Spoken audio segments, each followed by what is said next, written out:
இந்த வீடியோவில் நம்ம என்ன பார்க்க போகிறோம்னா, அதுவும் இந்த எலெக்ஷன் நேரத்தில், தேர்தல் நேரத்தில் யாருக்கு ஜெபம் பண்ணணும், எப்படி ஜெபம் பண்ணணும், இதை குறித்து கொஞ்சம் கர்த்தருடைய சித்தம் என்னங்கிறத நம்ம இந்த வீடியோவில் பார்க்க போகிறோம். ஒருவேளை இந்த வீடியோக்கு நீங்கள் புதுசாக இருந்தீங்கன்னா, நான் உங்கள் யாக்கோபு, இது நீர் என்னை காண்கிறேன் என்ற ஊழியத்தின் வழியாக உங்களை சந்திக்கிறேன். உங்களுக்கு இந்த தேவ சித்தத்தை அறிஞ்சுக்கணும், தேவ சித்தத்தின்படி செய்யணும், தேவனுக்கு பிரியமானவைகளெல்லாம் நம்ம செய்யணுங்கிற அந்த வாஞ்சை இருந்ததுன்னா இந்த சேனலை மைண்டில் வச்சுக்கோங்க. நிச்சயமாக அது உங்களுக்கு யூஸ்ஃபுல்லாக இருக்கும். இப்போ நிறைய பேருக்கு இந்த குழப்பம் இருக்கலாம். நிறைய உலக ஜனங்க மொத்தமாக இந்த தேர்தலுக்கு வேண்டி, ஓகேவா, அது தமிழர்களாக இருக்கட்டும், இந்த இந்தியாவில் இருக்க மொத்த ஜனங்களும் எங்கெங்கே இருக்காங்களோ அந்த இடத்துல இருந்து இந்த தேர்தலுக்கு வேண்டி ரொம்ப பிரயாசப்பட்டு ஜெபிக்கிறாங்க. ஓகேவா, நான் தேவ சமூகத்தில் இன்னைக்கு இந்த எலெக்ஷன் இதுவாக இருந்த போது கர்த்தர் உணர்த்தின ஒரு சில விஷயங்களை நான் உங்ககிட்ட பகிர்ந்து கொள்ள போகிறேன். ஹல்லேலூயா. என்னன்னா, அப்படியே ஒப்பிட்டு காமிச்சார். எப்படின்னா, இப்போ தேவனை அறியாத ஜனங்க என்ன பண்ணுறாங்க, இந்த கட்சி ஆளணும், இந்த நபர் எங்களை ஆளணும், அவங்க ஆளுகை கீழே இருக்கணும்னு சொல்லிட்டு அப்படி ஜெபம் பண்ணுறாங்க.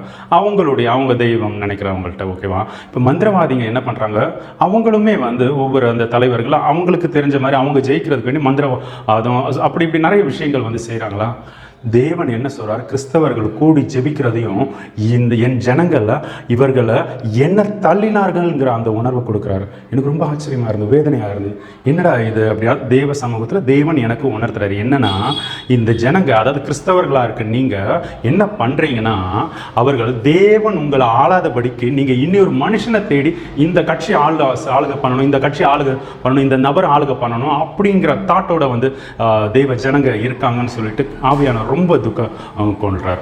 நீங்க எத்தனை பேர் நம்புறீங்களோ நம்புறீங்க, இதுதாங்க உண்மை. வெளிப்படுத்தின விசேஷம் 1:5 அழகா சொல்லிருக்கு, இயேசு கிறிஸ்து தான் எல்லா ராஜாக்களுக்கும் ராஜாவா அதிகாரியா இருக்கார். அவரின் கீழே தான் ஆளுகை இருக்கு. ஓகே, பிசாசை ஜெயிச்ச அவர் இயேசு கிறிஸ்து தான் ஆளுகை செய்கிறார். ஹல்லேலூயா. இந்த பூமி அனைத்தையுமே. அப்போ ஒரு வசனமே ஒரு விஷயத்தை அழகா உணர்த்தினார். ஏன்னா இயேசு கிறிஸ்து சிலுவையில் அந்த சிலுவையை சுமந்துட்டு போகும்போது மக்கள் அழுறதை பார்த்து என்ன சொல்றாங்கன்னா, நீங்க எனக்கு வேண்டி அழாதீங்க, உங்களுக்கு வேண்டி உங்க குழந்தைங்களுக்கு வேண்டி அழுங்க. இது என்னன்னா, அதாவது இந்த இஸ்ரேல் ஜனங்க, அந்த ஜனங்க தானே அழுகுறாங்க.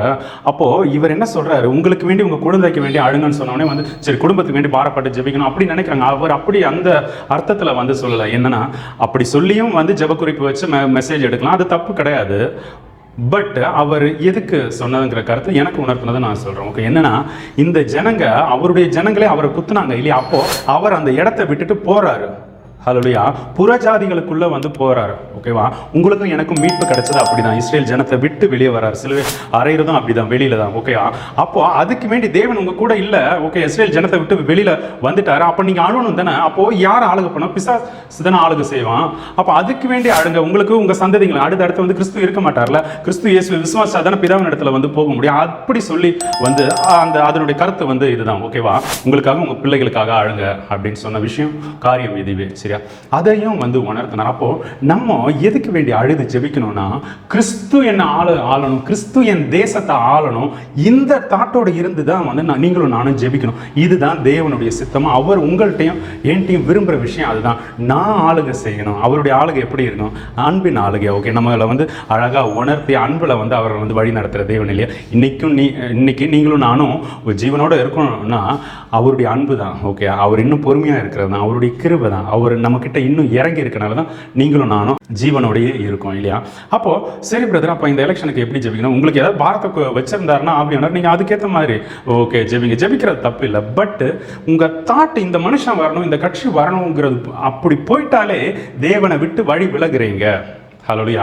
இதை நம்ம ஒருபோதும் செய்யக்கூடாது. இயேசு கிறிஸ்து தான் என்னை ஆளணும், அவர் தான் எங்கள் குடும்பத்தை ஆளணும், அவர் தான் எங்கள் சபையை ஆளணும், அவர் தான் இந்த தேசத்தை ஆளணும், அப்படி ஜெபிக்க சொல்லுங்கள். தேவன் நான் எப்படிப்பட்டவர் தெரியுமா, எப்பேற்பட்டவனாக இருந்தாலும் அவனை தேடி போய் சந்திச்சு அவனை மொத்தத்தில் தேவனிடத்தில் திருப்புற அவர் தான். ஓகே, மோசையை திருப்பினார், பேதுருவை திருப்பினார், பவுலை திருப்பினார். தேவன் உங்களையும் என்னையும் நம்ம இந்த கட்சியில் இருக்கிற அந்த அதிகாரிகளை ஏன் திருப்ப முடியாது. ஒரு நைட்டு போதும், ஒரே விஷயம் போதும்.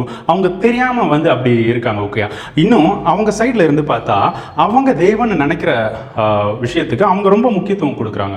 அதனால தப்பு இல்லை. அவங்களுக்கு மெய்யான தேவன் தெரியாத மாதிரி செய்கிறாங்க. ஓகே, அது அவங்களுக்கு மன்னிக்கப்படும். நீங்களும் நானும் இதனால சபைகளே சொல்கிறோம், ஊழியக்காரங்களே சரி, அவங்க இப்படி பண்ணுறாங்க, அவங்க இப்படி பண்ணுறாங்க, அது வரக்கூடாது, இது வரக்கூடாது. அவங்க பத்திர என்ன நம்ம மைண்டில் எப்படி தவறாக விதைக்கிறாங்க இல்லையா, உங்கள் மைண்டில் போகவே கூடாது. தேவ அன்பில் நிறைஞ்சு தான் நீங்களும் நானும் இருக்கணும். ஹல்லேலூயா. ஓகே, ரொம்ப வேதனையோட ஆவியானவர் எனக்கு சொல்லி கொடுத்தாரு. ஓகே, அந்த 1 சாமுவேலில் அழகாக சாமுவேல் ஜெபிப்பார். ஓகேவா, ஜெபிக்கும்போது தேவன் சொல்லுவார், நீ ஏன் அழுதுட்டு இருக்க, இந்த இஸ்ரேல் ஜனங்க உன்னை இல்லை, அவங்க என்ன தள்ளுனாங்க. அதில் வசனம் அழகாக இருக்கும், நான் அவர்களை ஆளாதபடிக்கு என்ன தள்ளுனாங்க அப்படின்ட்டு. அப்போது உங்களுக்கு யார் வேணும்? ஓகே, தேவன் உங்களை ஆளுகை செய்யணுமா, இல்லை மனுஷங்க ஆளுகை கீழே இருக்க போறீங்களா? இதுக்கு ஒரு தீர்மானத்தை எடுங்க, உங்கள் ஜெபத்தை மாற்றுங்க. ஓகே, உங்களை ஆள்றது தேவனாக தான் இருக்கணும். ஓகே, இந்த கவர்மெண்ட் ரூல்ஸ் எல்லாமே கீழ்பட்டு தான் இருக்கணும். இயேசு கிறிஸ்து கீழ்பட்டு தான் இருந்தார். ராயனுக்குரியது ராயனுக்கும், தேவனுக்குரியது தேவனுக்கும் கொடுங்கன்னு சொன்னார் இல்லையா? அந்த தேவன் உங்களுக்குள்ளேயும் எனக்குள்ளேயும் வாசம் செய்கிறது உண்மையாக இருந்தால் நீங்கள் உங்கள் ஜெபத்தை மாற்றுங்க, மாற்றியே ஆகணும். வசனம் இதைத்தான் சொல்லுது. ஓகேவா? உங்களுக்கு வேண்டி அழுங்க. தேவன் உங்களை ஆழணுங்கிற அந்த பாரத்தில் அழுங்க. ஆவியானவர்னால நான் நிரப்பப்படணும், அப்படி அழுங்க. ஓகே, அதை விட்டு இந்த ஜனம் இந்த தயவு செஞ்சு அதை உலகம் சபையை மேற்கொள்ளாதுன்னு வசனம் சொல்லுது. இப்போ இங்கே ஸ்பெஷல் ப்ரேயர்னு சொல்லியிருந்தாங்க, போயிருந்தேன். பார்த்தா அதுக்குள்ளே நியூஸ் பேப்பர் வச்சு கட்சி அது இதெல்லாம் பேசி இப்படிலாம் ஜெபக்குறிப்பு கொடுத்து ஜெபிக்கிறாங்க. நான் ஆக்சுவலாக வெளியில் அந்தளவுக்கு போகிறதில்ல, மீடியாக்கள்லையும் மெசேஜ் அதெல்லாம் அதிகமாக பார்க்குறது இல்லையா, எனக்கு தெரியாமல் இருந்தது. கேட்கும்போது என்னால் இருக்கக்கூட முடியல. ஆவியானவர் என் கூட பேசிக்கிட்டே இருக்காரு. நான் கேட்குறேன், என்ன ஏன் இங்கே கொண்டு வந்தீங்க? ஆவியானவர்கிட்ட கேட்கும்போது அவர் உணர்த்துறார், பாருன்னு சொல்லிட்டு.